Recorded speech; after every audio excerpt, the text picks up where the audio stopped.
आपण आता देवाला कुरकुरीत धोंड्याचा नैवेद्य करणार आहोत. तर आपल्या संस्कृतीमध्ये धोंड्याच्या महिन्याला अधिक मासाला खूप अनन्यसाधारण महत्त्व आहे.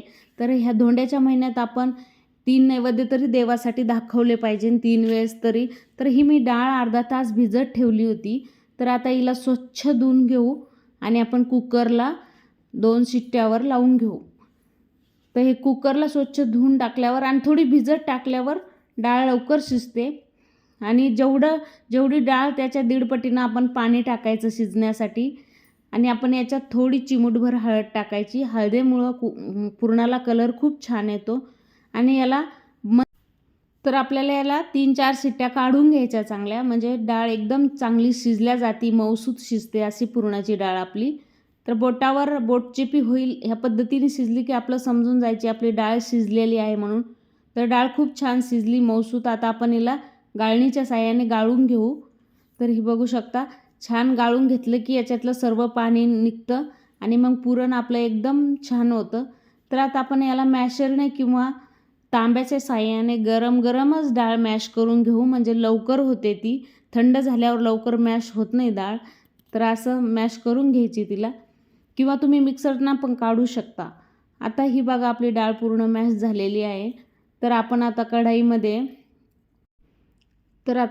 गॅसवर कढाई ठेवली, 1 चमचा तूप टाकलेला आहे. तर आपल्याला चांगला चटका देऊन घ्यायचा आहे. 1 पातेल्याला 1 पातेलं साखर घातलेलं आहे मी पुरणासाठी. तर ह्या पुरणाला आपण चांगला चटका देऊन घ्यायचा. चांगला चटका दिला की पुरण एकदम छान बनतं. आणि तुम्ही गूळही घालू शकता किंवा साखरही घालू शकता. हे बघा खूप वेळ हलवत राहायचं, खाली लागत नाही तुपामुळे. आणि पोळी खूप छान होते तूप टाकलं तर. तर असे हलवत राहायचं खूप वेळा, 10-15 मिनिट. तर आपण आता याच्यामध्ये घालू थोडी विलायची पावडर आणि थोडं जायफळ टाकू आपण किसून त्याच्यामध्ये. चव खूप छान येते जायफळाने आणि विलायचीनं. स्मेल आणि सुगंध खूप छान सुटतो त्याचा पुरणाचा. तर ह्या असं आपण हलवत राहायचं, मिक्स करत राहायचं छान, म्हणजे खाली लागत नाही. हे बघा आपलं पुरण खूप छान झालेलं आहे. कसं समजतं तर पुरण आपल्या हाताला चिटकून नाही आलं पाहिजे, म्हणजे आपलं पुरण पूर्ण होतं. तर आपल्याला इथं आता धोंडे तळायचे आहेत. तर त्याच्यासाठी मी घेतलेलं आहे छोट्या वाटीनं 1 वाटी तांदळाचं पीठ आणि मोठ्या वाटीनं 1 वाटी गव्हाचं पीठ. आता आपल्याला या भाज्याच्या पिठापेक्षा थोडं जाडसर मळून घ्यायचं आहे, म्हणजे चांगलं थोडं पाणी घालून याला चांगलं मिक्स करत राहायचं. फिक्सीच्या साहाय्याने थोडं मिक्स करत राहायचं, म्हणजे चांगलं मळल्या जातं. एकदम पाणी टाकलं तर पातळ होण्याची खूप भीती असते.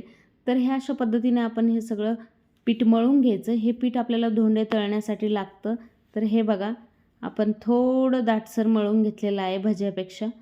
तर आपण आता पीठ 10 मिनिटासाठी ठेवून देऊ बाजूला, म्हणजे चांगलं भिजलं जातं ते. आता आपण धोंडे बनवून घेऊ. धोंड्याचं नावच धोंडे आहे, त्याच्यामुळं धोंडे हे ओबडधोबडच केल्या गेले पाहिजे, जास्त गोल आकार नाही द्यायचा धोंड्याला. हे अशा पद्धतीने आपण धोंडे करून घेतोय. तर तुम्ही करू शकता 11, 33 किंवा 21, कितीही तुमच्या याच्यानुसार तुम्ही धोंडे करू शकतात नैवेद्यासाठी देवाला. तर धोंडे हे म्हणजे अधिक मासात 3 वेळेस तरी नैवेद्य दाखवायला पाहिजे देवाला, गाईला वगैरे. तर ह्या अशा पद्धतीने आपण सर्व धोंडे करून घेतलेले आहे. तर खूप छान पुरण बनलं, त्याच्यामुळं धोंडे करायला जास्त अवघड जात नाही आणि हाताला पण बिलकुल चिटकत नाही पुरण. तर ह्या अशा पद्धतीने आपण सर्व धोंडे करून घेतले. आता आपण तेल गरम करायला ठेवलं होतं आणि आता धोंडा टाकला त्याच्यात. आपण गरम तेल चांगलं होऊ द्यायचं, तेलाला चांगला ताव येऊ द्यायचा आणि मग त्याच्यात धोंडा टाकल्यानंतर त्याला 2-3 मिनिट हलवायचं नाही तर खाली लागलं जातं ते. मग चांगलं हलवलं की चांगला खरपूस रंगावर आपण धोंडा तळून घ्यायचा, म्हणजे हे धोंडे खरपूस लागते. आणि तांदळाचं पीठ टाकलेलं आहे आपण याच्यात बाइंडिंगमध्ये, तर आपल्याला धोंडे खूप खरपूस आणि आतून मऊसूत असे लागणार आहे.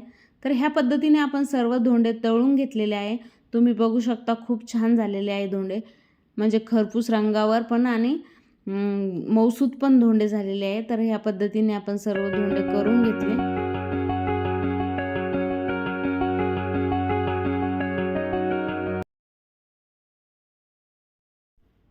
तर अशा पद्धतीने आपण सर्व धोंडे करून घेतलेले आहे.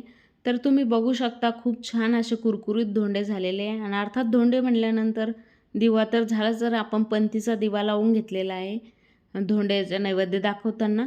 तर तुम्हाला हा व्हिडिओ कसा वाटला? आणि हा व्हिडिओ बनवायला काही वेळ लागत नाही, पुरण करायला एकदम कमी वेळात झटपट असा नैवेद्य होतो देवासाठी. तर तुम्ही माझ्या चॅनलला लाईक, शेअर आणि सबस्क्राईब जरूर करा. थँक्यू.